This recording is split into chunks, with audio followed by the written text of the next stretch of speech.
I get a few regular questions here on the ride, such as, what's your favorite gravel bike? How do you train for gravel races? And how old are you? In this video, I will answer those latter two questions. If you want an answer to the first one, you can click the link in the description down below after you watch this video. But here, I'll share my basic training methodology for gravel. I'll give you some tricks and tips you can implement now, and I'll give you some resources you can use for your training in the future. I bring in my friend and Fast Cat founder, Frank Overton, to talk about what he's learned coaching athletes in our 40s, 50s, and beyond in his 20+ years of experience. I've done dozens of gravel races at this point in the United States and in other countries. I can often find my way to the podium in the Masters division, and occasionally in the middle distance, like at Steamboat, I've been able to win the whole thing outright. But what I believe is more pertinent to you is the fact that I've worked as a cycling journalist for more than 25 years, and I've spoken to countless athletes, both professional and amateur, coaches, physiologists, on down the line, edited all manner of training articles, books, etc. about what best practices are and why. I love gravel racing because there's so many different ways to engage in it. There are some folks for whom 25 miles is good and plenty. There are some for whom not just completing, but full-on racing 200 miles is a challenge, and there's a lot in between.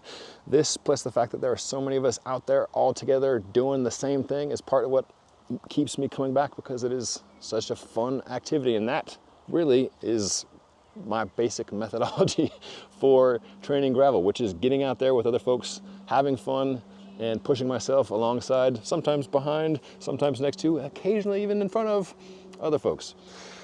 So hit that subscribe button, sit back, relax, and enjoy the ride into training for gravel in our 40s, 50s, and beyond.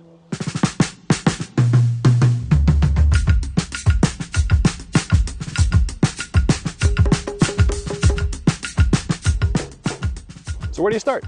Well, naturally, at the end, really. If you're training for something, you start with what that is you're training for, what the demands are of that thing, and then you work backwards from there. So say it's a 100-mile gravel race, you look at what the total distance is, the duration, the technical aspects, whether you're going to be riding on sand or doing a lot of climbing, and then you break down each of those elements and practice those in a progressive way. So you start with where you are now in terms of what a long ride is, and you stair-step your way up until you're doing that target duration or that target intensity in practice regularly. If you're not doing an event, that's fine, of course, but it still helps to have a goal of some sort. Otherwise, just getting faster, just getting better is a very vague and mushy objective. So I'm a big believer of putting something, anything on the calendar. That could just be a long ride with your friends. Like in August, I'm going to do a 50-mile ride with my buddies, or I'm going to go ride up this mountain. Just something on the calendar that you can work towards. Now that you've got the target goal and you know the chunks of that, just get out there and practice. We as human beings love to overcomplicate things, and I, like many others, can go down the rabbit hole of the minutia of this training metric or this training data. But really, cycling is a sport, and like any sport, you just need to practice. Practice the specific parts you want to improve, rest, practice again. For me, it helps to have some structure to help get that practice in. I shoot for intensity 1 to 3 times a week, and then a big group ride on the weekend. That intensity can come in a few ways. Here in Boulder, I'm lucky to have many group rides, both on gravel and on pavement, that certainly push me, and it feels like playing, it feels like fun, and that's a good way to get some intensity in. Also, I will do workouts based on a power meter, looking at my computer as a way to get that specificity. That's certainly a lot more efficient time-wise, a lot more controlled, and when you have a specific goal on the horizon, that can be helpful. So I balance the two of going out there riding with riders who are better and faster than I am, who push me, and then doing some specific workouts that are part of a plan that I'm building up towards a specific goal.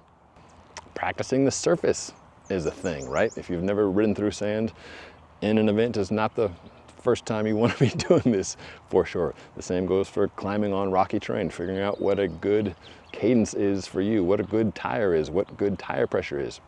You know, talking to your friends and getting out and practicing it often is the best way to get comfortable with it.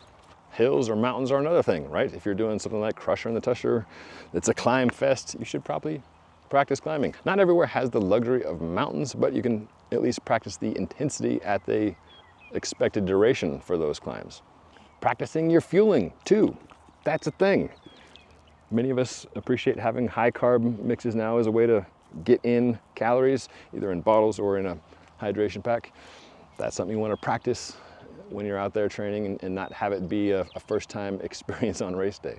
The easy way to have structure is to follow a training plan. I've always got a plan of some sort going in my FastCat app. When I'm preparing for something that I'm excited about, I will follow it pretty darn closely. For other events, I will use it more as a guide. An analogy could be a recipe, right? I think of my wife and my daughter, very competent cooks. Sometimes we'll just cook off the top of their heads. I can't do that. When I need to cook something, I need to follow a recipe very closely. The more comfortable you get with your training, the more you can do it based on feel and past experiences. But when you're unsure of what to do, just following a tried and true formula is a pretty straightforward, stress-free way to go. Sticking with that recipe analogy, I would suggest that you measure thyself. A recipe will never say some of this or a bunch of that or a little of that. It's a very specific amount that you measure using tools. Having a power meter in a computer is a very handy thing. It's not necessary, but it's handy. If you don't have a power meter, just measuring distance and duration and time are good time-trusted tools. Think about, running a mile on the track. Being able to measure the distance and the time is a good basic way to both quantify your workout and track your progress. Unlike running, with cycling, distance and time are relative, right? 100 miles downhill with the tailwind in a big group is very different than 100 miles uphill in deep sand and heat, right? And this is where a power meter is a good source of the truth, because that measures the work you are doing, both in the moment, what the intensity is you are doing, and then what the total workload is. And once you have your goal and you've broken down the pieces you need to practice and the stair steps to get there, you can take it step by step, piece by piece, with your power meter as your guide. A heart rate monitor can also be a way to measure intensity. That's something I used for years doing road racing.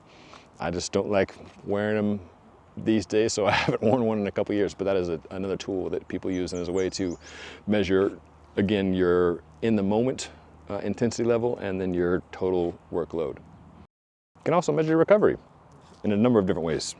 Number of days off, hours of sleep, or many wearables now, like an Aura or a Whoop or many Garmin watches, can measure your HRV, your heart rate variability, which is a good indicator of how recovered you are.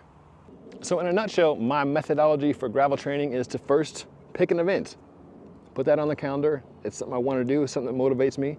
Then I will look at what the pieces are for that event in terms of duration and intensity, surface, elevation, and then I will practice those elements individually, sometimes by myself, staring at a power meter, but often in a group, because that's a lot more fun, and that's ultimately what we're after here, right? We're exercising for recreation, and to me, if I don't feel like I'm playing, I'm not really interested in doing the activity. So that's my basic methodology. Now let's go talk to Coach Frank about how he counsels athletes in their 40s, 50s, and beyond for training effectively for gravel. All right, Frank, it's an easy question with a simple answer and then a longer answer. How should those of us in our 40s, 50s, and 60s train for gravel? You've got all sorts of great tips. Well, you should ride a lot. Yes, for starters. Ride more than you have been. Yes. Go with Eddie Merck's advice, which is ride lots. Ride lots. Yes. Yeah. So at a very basic level, that's what it is. If you're looking to do big volume, you should do big volume. Yes. If you want to, gravel events is a long distance, you should practice doing a long distance. There was a book, The 7 Habits of Highly Successful People. Yes. You've got a riff on that. What is that for cyclists? Yeah, 7 Habits of Highly Successful Masters Cyclists. And those are? Ride consistently, year-round, follow a training plan, rest, recover, win in the kitchen, nutrition, use their data, and then they enjoy the training. They work hard, they set goals, and they make it fun and enjoyable. Love it. Let's dig into those one at a time. Riding year-round, does that mean every time a master cyclist gets on the bike, they should be following an interval and pedaling to a prescribed wattage for a certain amount of seconds taking all the joy out of life. Is that what you're suggesting, Frank? No. No, I mean, you use the principles of training and you periodize your training. You do different things at different times of the year. But the whole thing is that you never let yourself get that far out of shape by being consistent. Like, you don't have to ride lots all year round, but you ride consistently all year round. You lift weights, you do base, you do intervals, you do your race-specific training. But the point is that you're active, and as we get older, we can't let ourselves get too far out of shape.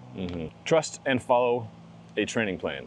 Yes. The same question as before, does that mean every day something is prescribed? Or when do you advise people to follow a training plan, and when is it okay to go on habit or feel? It kind of depends, but generally training plans provide a template for progression and progress and improvement. You don't have to follow them like super rigid verbatim, but they serve as a template and a guide to help most athletes improve. I found where training plans are most helpful is when I'm doing something either for the first time, like when I was doing Unbound Gravel 200 the very first time, I followed your plan to a T because I was scared. Yes. Or similarly with the first Ironman I did. It was like, I don't know what I'm doing. Yes. You know what I should do, so I'm just going to follow the recipe. Yeah. And then like the better you know the recipe, the more you're like, okay, I remember these ingredients, and I don't necessarily have to look at every last little detail because I've got a good understanding. That's right. Yeah, the more experienced you become as an athlete, maybe the more you can use a plan as a template. If you're new to training, you may want to just FTFP. That's what, Follow the flipping plan. Number 3, sounds simple. Conceptually it is, but sometimes often hard to execute for those of us who really like to ride bicycles, which is rest and recover. That's a thing that is built into all professional training plans, and is a thing that many of us just gloss over, like when it's a beautiful day, you did intervals yesterday, but I want to go ride. Yeah. Sometimes for those of us who are not 20 years old, continuing to ride day after day after day is a little detrimental. Yes. How should one rest, Frank Overton? Well, the simplest way to explain it is just don't ride your bike. Truthfully, I mean, rest has a lot of different levels, but not riding your bike on a particular day is the easiest way to understand. But you can lay on the couch and get massages. Also, you can take rest weeks, but generally what we like to do is recommend 2 rest days per week, Mondays and Fridays, and then a rest week every 4th week. So 3 weeks on, 1 week off. Now we've got lots of gadgets that can help us quantify things. They can quantify our power output, our heart rate. Obviously, like you are on Strava. Of course, everybody's on Strava. Your distance, your time, etc. But we can quantify recovery too with a wearable, a Whoop, an Aura. Many Garmin watches can now record how much you're sleeping and what your HRV is, your heart rate variability, which can let you know if you're recovered or not. Yeah, I mean, nowadays all the wearables help you manage your recovery. If you can't manage what you don't measure, so you can measure how much sleep you got, what your HRV is, what impact that should have on your training, and what you can do is balance the amount of training you've done with the amount of recovery you've gotten. And as masters athletes, that's super important because we don't bounce back like we used to. And often, like Unbound right now, everyone's managing their recovery. So what you do after big races and big amounts of training differs than when you were younger, and it differs based on how much recovery you've been getting.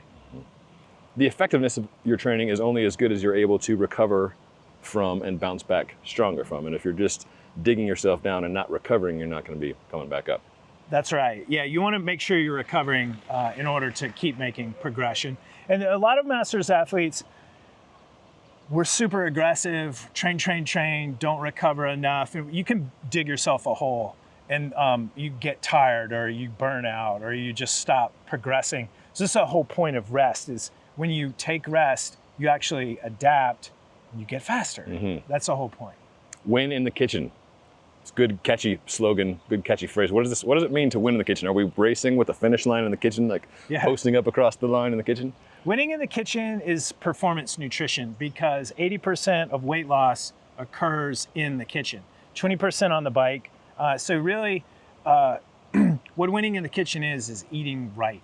And so the way that we like to recommend athletes is, we don't talk about fasting and, keto or anything of that. It's by eating healthy carbohydrates, proteins, vegetables, greens, and healthy fats. 3 meals a day and 2 snacks per day. It's like really fueling your workout, but also optimizing your nutrition for recovery. And you start winning in the kitchen starts by winning in the grocery store, and that I eat whatever's in the house. And if there's healthy food in the house, I'll eat that. If there's junk food in the house, I'm going to eat that. So just by buying mostly healthy food, yes, you'll eat. It's just a lot easier. Yeah. The easier it is, the more likely it is to happen. That's right. Winning in the kitchen begins with winning in the grocery store. So we're big on grocery lists and having a set amount. And I mean, like if my wife brings home cookies, I'm going to eat them. Like a champ. Yes. But if you do your own grocery shopping with a grocery list and are disciplined, and you bring home like healthy snacks, you're going to be able to win in the kitchen. Just temptation is too much. Recover well. Number 5 is they recover well. We talked on that a bit about being able to quantify, have set days off that you stick to, have recovery weeks. What other tips do you give master cyclists as to how to recover well? Yeah, well, sleeping is super important. You try to get 7.5, 8 hours of sleep per night. That's like number one. But following a training plan, we built in the recovery for the athlete. So if you're following a training plan and you're taking your rest days, then you're going to recover well. It's just, we have just so much experience with that. It's like, science. But also minimizing stress.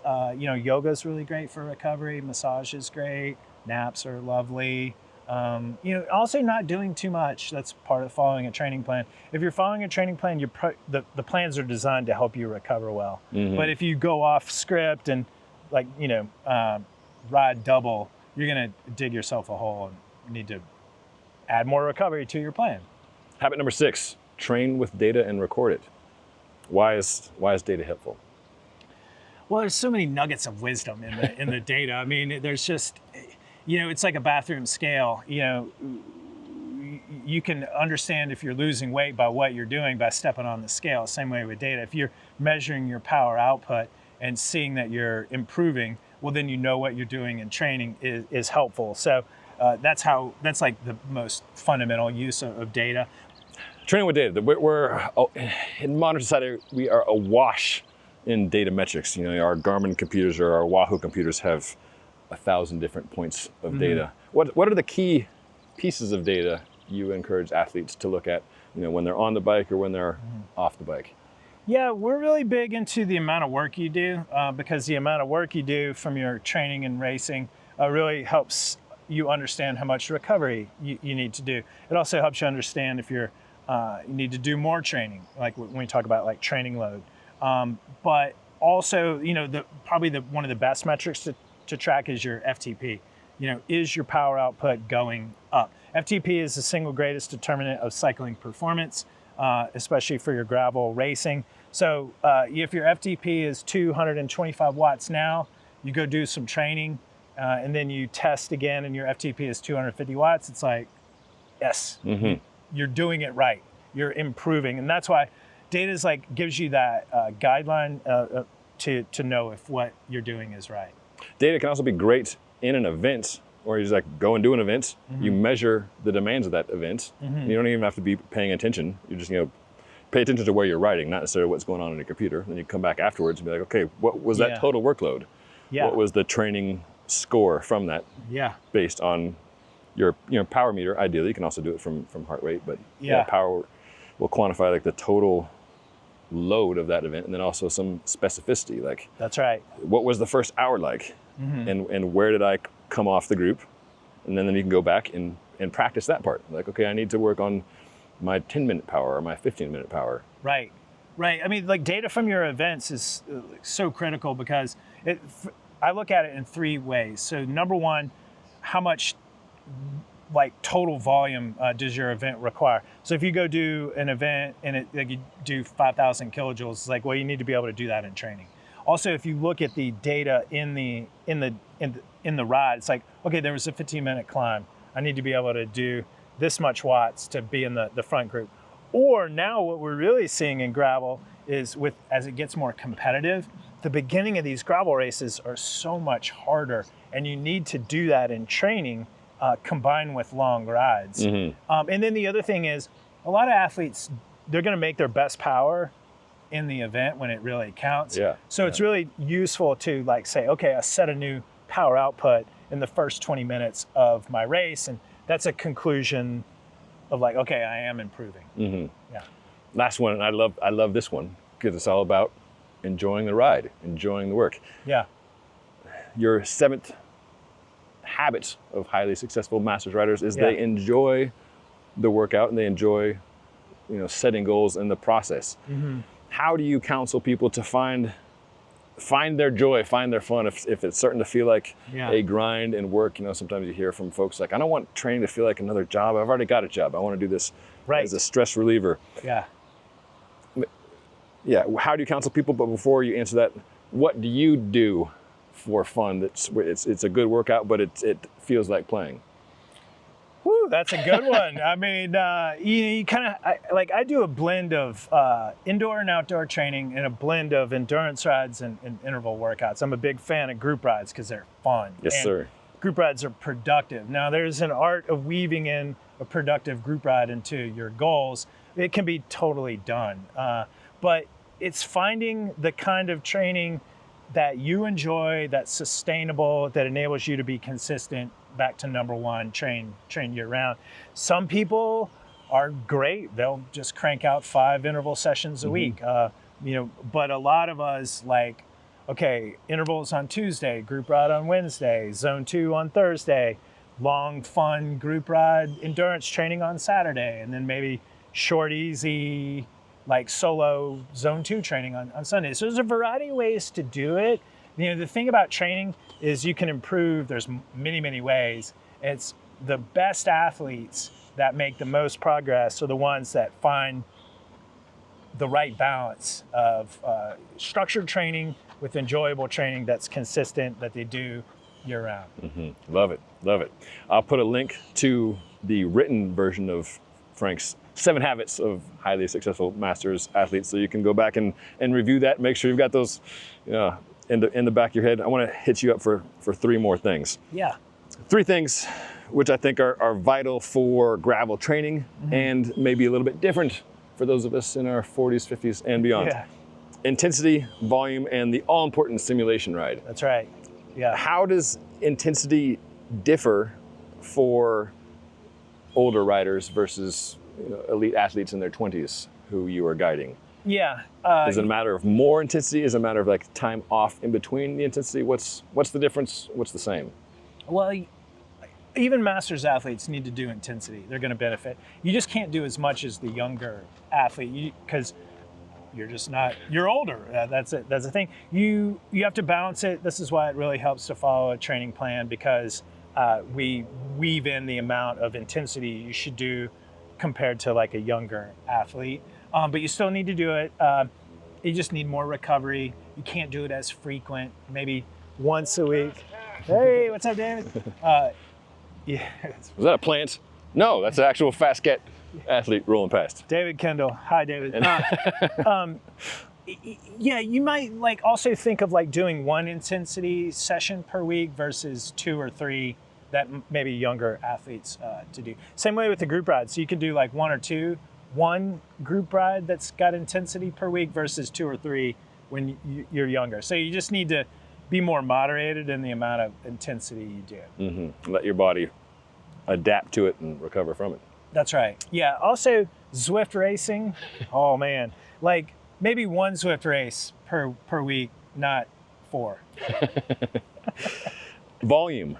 Yeah. Can masters do as much as younger riders? What counsel do you have for the amount of volume and the frequency of big volume rides? Yeah. Masters should not do as much volume as their younger compadres. We had an athlete win the 40 plus Unbound 200 on 16 to 18 hours of training per week. Training more or less full time in his 40s, but that's like the maximum amount of 40 plus athletes should be training per week. Now, there's probably viewers that are like, well, I'm doing 22-hour weeks, but on average, about 16 to 18 hours. And then for us real world athletes, you can still get it done 8 to 12 hours. You can also get it done 4 to 8 hours as long as you're consistent. This is where that consistency comes in. So me personally, hour a day. I'm doing like 5-7 hours a week right now, and I'm feeling pretty good. I like it. Now, when you want to get more serious and ramp it up, it's great to do one long ride per week. And then what's a long ride? 3 to 6 hours on like a Saturday, for example. And there's no one single perfect answer to the question, what's the right amount of volume? Well, it depends on like what your goals are. If you're trying to do a 3-hour event, then 3 hours, that's good volume. If you're trying to finish Unbound 200, 3 hours probably isn't going to be enough. Not going to cut it. To make you a happy camper in said Unbound 200. That's right. Simulation ride. Very important.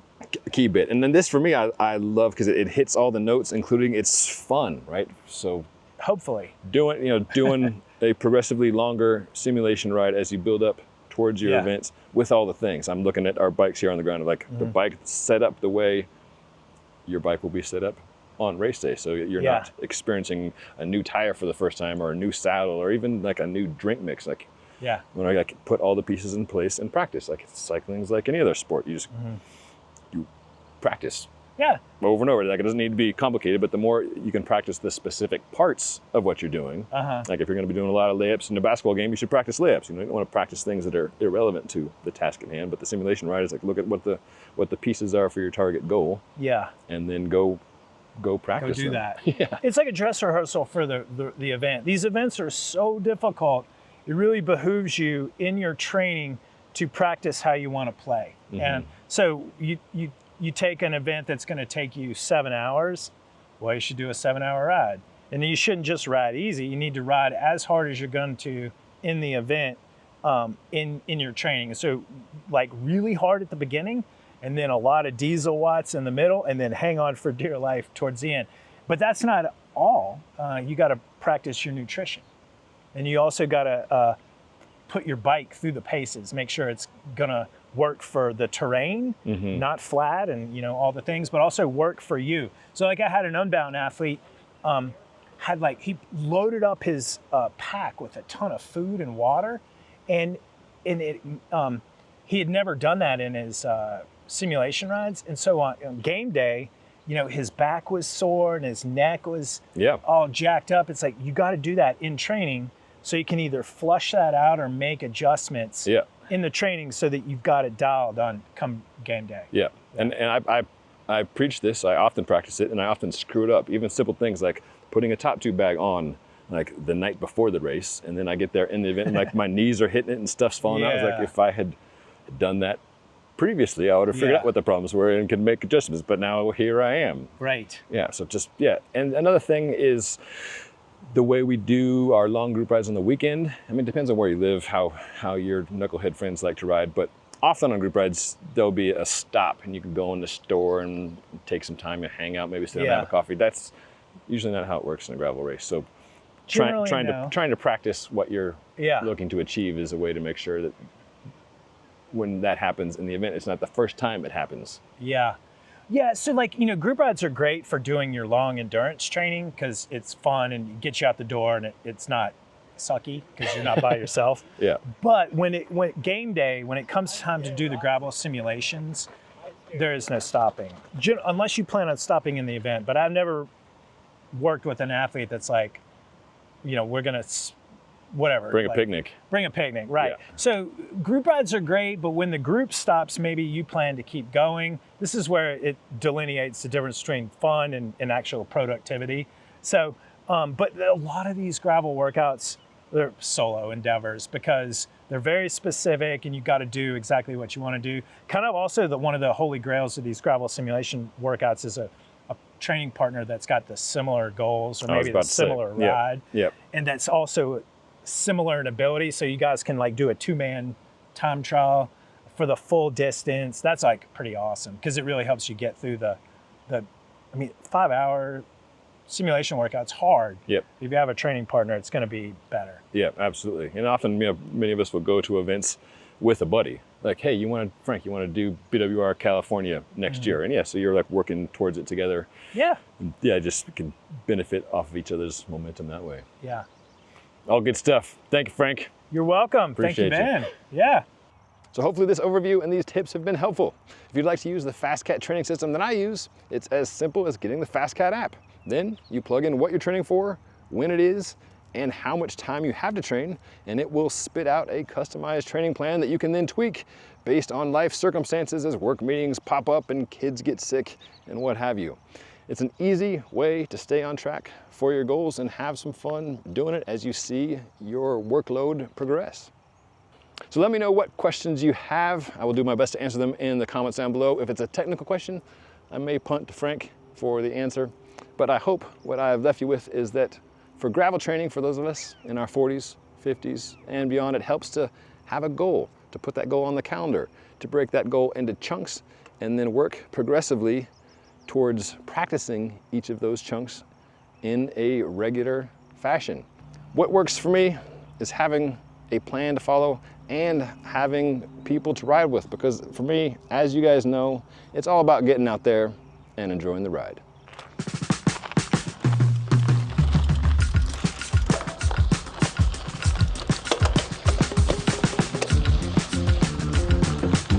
Oh yeah, one last thing. How old am I? 48 years young.